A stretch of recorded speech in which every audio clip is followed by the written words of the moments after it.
à tous et bienvenue dans cette nouvelle vidéo. Aujourd'hui je vais répondre aux questions d'un abonné, même de plusieurs abonnés, je les ai listés et je vais essayer de répondre à toutes vos questions. Voilà.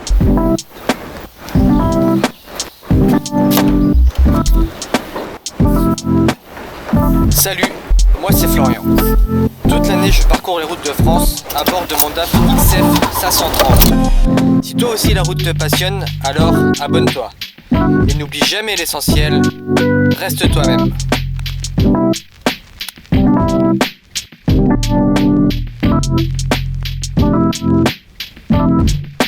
Donc je reçois beaucoup de questions sur mon parcours professionnel, comment j'en suis arrivé là, etc. Donc j'avais déjà dit dans une précédente vidéo, j'ai été pendant 10 ans boulanger avant d'être routier. Donc avec mon parcours professionnel, j'ai 2 CAP, un CAP pâtissier, un CAP boulanger. C'est tout, donc rien à voir avec le transport. J'ai passé mes permis en sec pendant mes vacances au travail. Quand j'étais boulanger, je passais mes permis pendant mes vacances. Et je les ai passés à mes frais, pour ceux aussi qui me posent la question, parce que ça revient tous les jours. J'ai passé mes permis à mes frais pendant mes vacances. Pour ceux qui est de la recherche d'emploi, j'ai beaucoup de questions à ce sujet aussi. Il y en a qui comprennent pas, qui n'arrivent pas à trouver. Sachez que moi ça a été compliqué aussi pour moi. J'ai démarché une bonne vingtaine d'entreprises. Je me suis déplacé, j'ai pris ma voiture et je me suis déplacé. Ça c'est super important. Et si tu te déplaces pas, c'est mort quoi. Donc ça c'est important. Je me suis déplacé, je démarchais une bonne vingtaine d'entreprises avant de trouver celle qui te donne ma chance, parce que je me souviens, je citerai pas son nom, mais je me souviens bien d'un patron qui m'a dit, et d'une grande entreprise, il m'a dit: moi je confie pas un ensemble de 150 000 € à un débutant. Je me souviens très bien de ça. Et pour l'anecdote, le mec m'a rappelé 6 mois plus tard en me proposant un poste, en me demandant déjà si j'étais en poste. Et après il me propose un poste. J'ai dit: mon gars, alors là c'est mort, jamais je viendrai chez toi. Donc quand j'ai eu trouvé mon premier patron, et bien après c'est très facile de trouver du travail.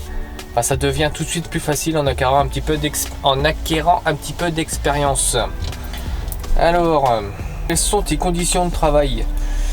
Mes conditions de travail, je suis routier, je passe mon temps sur la route. Mes conditions de travail, je charge chez les clients, j'évite de toucher à la marchandise parce que c'est pas à nous de le faire. Voilà. Quelles sont les qualités selon toi à avoir pour exercer ce métier? Les qualités, la patience. Si t'es pas patient, c'est mort. Ça c'est un truc, je pense, de la patience. De la patience, il faut du bon sens parce que tu es amené à prendre des décisions assez importantes et toi seul à les prendre parce que tu es tout seul. Il faut avoir le sens de l'orientation, que je n'ai pas du tout. Je n'ai pas du tout le sens de l'orientation et ça me joue des mauvais tours. Ça franchement c'est un défaut. Faut avoir un bon relationnel avec les clients, une bonne tenue. Après faut pas non plus. Voilà, y a pas. T'as le droit d'avoir une barbe quoi. Je veux dire, y a pas non plus chez les flics, mais je pense qu'il y a un minimum quoi. Voilà. Je me souviens d'ailleurs d'un client qui me dit un jour, il me dit: oui, votre casquette, on enlève chez les clients. Ouais, ça. Il y en a, ils se croient tout permis, c'est fou. Quelles sont les contraintes liées à ton métier? Les contraintes liées à mon métier, être loin des siens. Je pense que ça c'est une contrainte, d'être loin des siens, d'être pris pour un chien. Ça c'est un truc que j'ai du mal à supporter. On passe 15 heures des fois par jour, on bourre toute la journée pour arriver chez le client à l'heure, et t'arrives un quart d'heure en retard et paf, il dit à demain. Les gens on s'en foutent complètement quoi. Je sais pas dans quel monde on vit quoi. Il y a 30 ans, t'arrivais chez... moi j'ai pas connu, mais écoutez les anciens, t'arrivais chez ton client, c'était toi le roi. On te prenait de suite, même si t'arrivais en retard.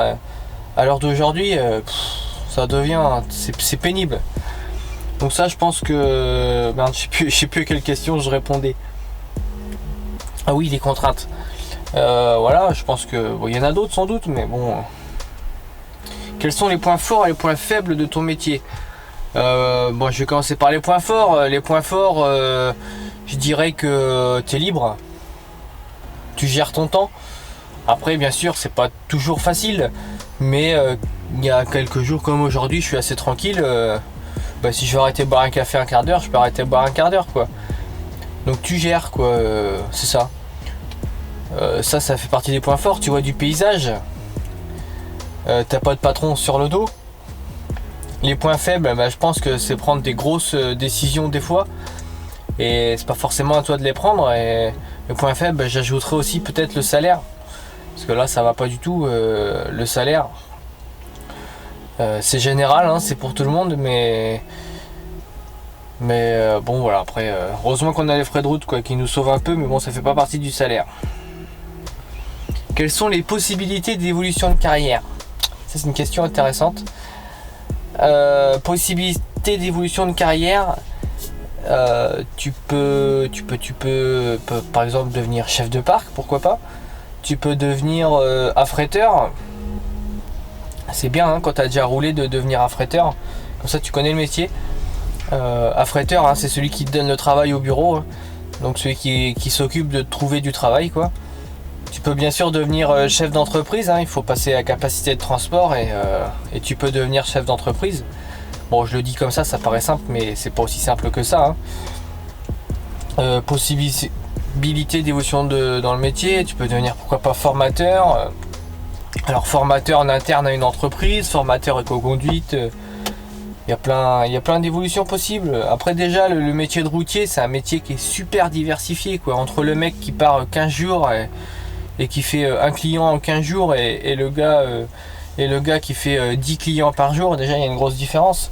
Après tu peux faire du TP, tu peux faire du conteneur, tu peux faire de la bâchée, tu peux faire je sais pas moi, il y a plein de trucs à faire, du déménagement.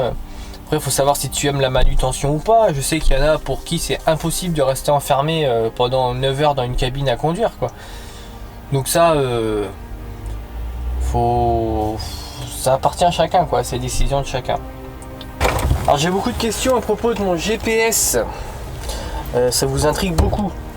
Donc je vais vous dire c'est quoi. Donc c'est un Garmin Delscam. Je vais vous mettre un lien dans la description. C'est un Garmin Delscam, donc c'est un GPS poids lourd.